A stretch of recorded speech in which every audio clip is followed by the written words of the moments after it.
I've wanted to remake Animal Crossing for the GameCube since I started making games, and when it was time to do my programming thesis on game dev, I knew exactly what to do. I was gonna do an add-on for a text-to-speech system like the one in Tomodachi Life. But that was too hard for me, so back to blatantly ripping off Animal Crossing it was. And this I present to you. Floryd Forest. That why there is on purpose, and I definitely know how to write Floryd. Let me show you by means of a soothing collage followed by a lengthy description the different things that I did to create this game.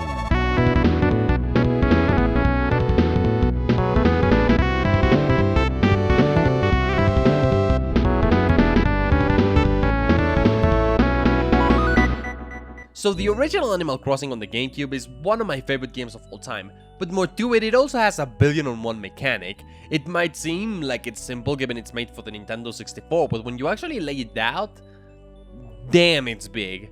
Admittedly, this project tries to innovate and evolve many of the mechanics in the original, such as increasing the map randomization and actually implementing exterior furniture. But even if I didn't take the time for those two mechanics, Animal Crossing is a thick game to make. One I love for this reason and more, and if you're a new fan, I definitely recommend you pick up the original and try it if you're able to. Here, let me tell you about some of the mechanics just so you understand the real scope of them. Store upgrades, house upgrade, inventory system, player characters, NPCs, perfect town detection algorithms, clothing, villages, word generation algorithms, word population algorithms, seasons, furniture, saving and loading, grass deterioration, dialogue systems, fishing, bug catching, fossils, events, date and time features, able patterns, post office, tools, Recetti, the museum, buying and selling, the town, making everything interactable, visitors. That's a lot of stuff! I suppose if I was working with a team, it wouldn't be too much of an undertaking, it'd be reasonable. But I'm alone, so I took the undertaking because I always do that. Just look at the state of my YouTube channel, come on. I didn't have time to implement all the features, primarily the NPCs, which really pains me because it's the most important part of Animal Crossing, but it would just require a lot of time that I didn't have because of one critical reason. This was a programming thesis, which means I'm supposed to demonstrate that I can program a goddamn game somewhat. So when I told people that I'm just making something like Animal Crossing for my final project, they naturally asked me for a spin. Personally, I think the scope of development is already large enough to justify making the project, but apparently that's not enough and I had to make it so that the common consensus evolves from the impact of my project, and to do that, each piece of my town had to get stinky. So that's where a large part of development time went, and sadly the casualty was the NPCs. I also had to answer a research question for the actual paper related to this. So let me talk about some of the programming and design issues that I had to figure out while making this game as a sort of small game dev log. First off, generating the town was a nightmare. I decided to generate the terrain separate from all the stuff that goes on it, like trees and the like. This way I can make both elements independent of each other, but the problem then became actually putting all the templates together and making the elements of these detectable by the node grid that would later control where the player is allowed to place an object. It would be able to tell stuff such as if the node has water in it, or whatever, and I'd also have to make those templates from scratch. So there I went, modeling 110 different variations of acres. These acres, as they are called in Animal Crossing, would be linked together by an algorithm that ensured they make a good amount of sense and left no gaps. And this is the core of what allowed me to call this a programming thesis. This algorithm is big and complex, and it generates some very nice looking towns at the end, with ramps and a river and stuff. Best of all, it works 98% of the time. But wow, this was one of the first things I started and one of the last I ended. I then asked the game to diagonally generate probability-based flora. These would be the trees and the flowers that the player will be able to use to decorate their town. And I made sure trees have more flowers around them to make it look more deliberate. This system that generates stuff over the town also creates a store, some bridges, and other mechanics I had time to implement, like the game will actually put mushrooms in the world during fall. And this will fill up your world with more stuff every day you play. Tons of work went into actually making the world decorable.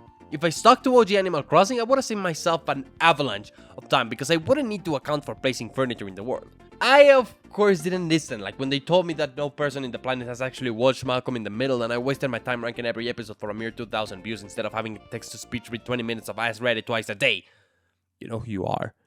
I coded in a node system that lets you put in and take stuff in item and object forms, with mostly non-stolen code that I made from scratch. So I didn't implement too much furniture given I had to release the game someday, but it did make it easy to add more. Actually, I'm pretty proud about how simple it is to extend the amount of stuff in the game. Most of it is almost automatic in design, and all I have to do is add the items, tweak it up a little and put it on a list. So furniture and acres can be easily added into the game. Here, let me show you. First, I designed an acre. I'm doing a beach one because I see this acre with the mount here, it repeats too often. So I modeled and assigned some textures, UV map it accordingly, then I export the object and put it in Unity, where I can copy the data from another beach acre, modify the data UV width, and now I just add it to the list of every beach acre. And there it is, ready to show up when you generate a world.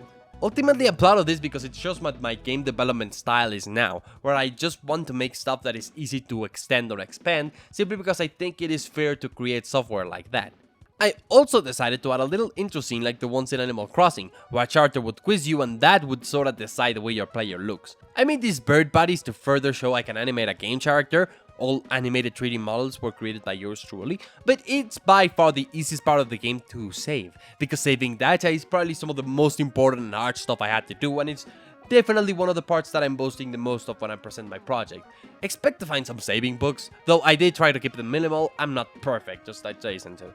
But yeah, the game saves so much information like the world layout and the stuff in it and whether or not you've stepped on the grass. I think it's pretty cool, and talking about the process would give me a PTSD attack, so I'm probably going to avoid it. I also made it so the day progresses along with real life as in Animal Crossing does it, with the lighting actually looking pretty spiffy during the afternoons. You will notice that this game has an awesome soundtrack by Red and Green, a fantastic composer that I had my ear on for a while, and they let me use the music for the project. I'm also using it in this video's background music, particularly some tracks that I couldn't use in the game because of copyright issues, and I really like how this visual aspect of the project came out. There's tons of vibes and many moods, and honestly, I think this is one of the best parts of the entire project in terms of what I managed to achieve.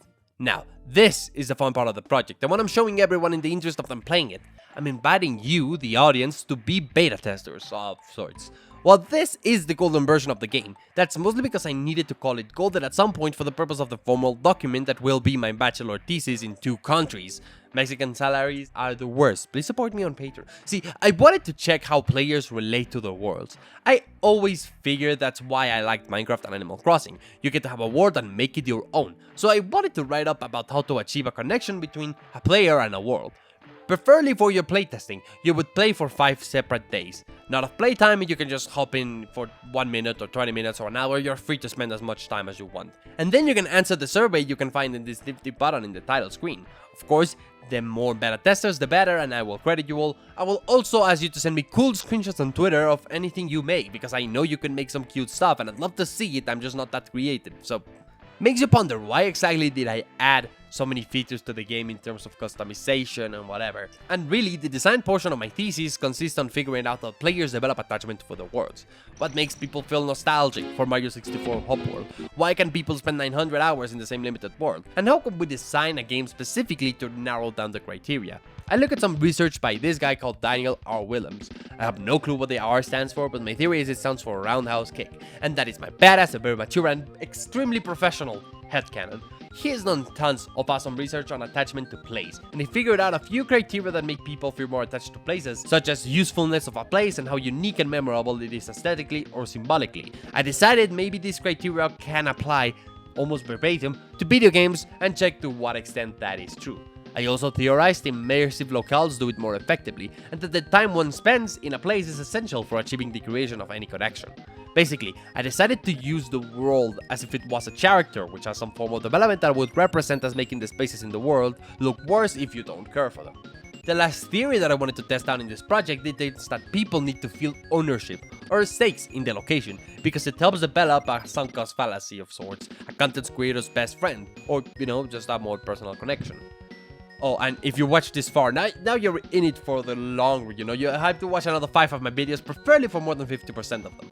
I proceeded to design the game in accordance to finding the efficiency of these elements, some of which I confirmed during close testing, some of which you guys will help me figure out, and if this video and the game do well, I will be sure to follow up with more additions to the game, as well as the final conclusions I gather from all the research.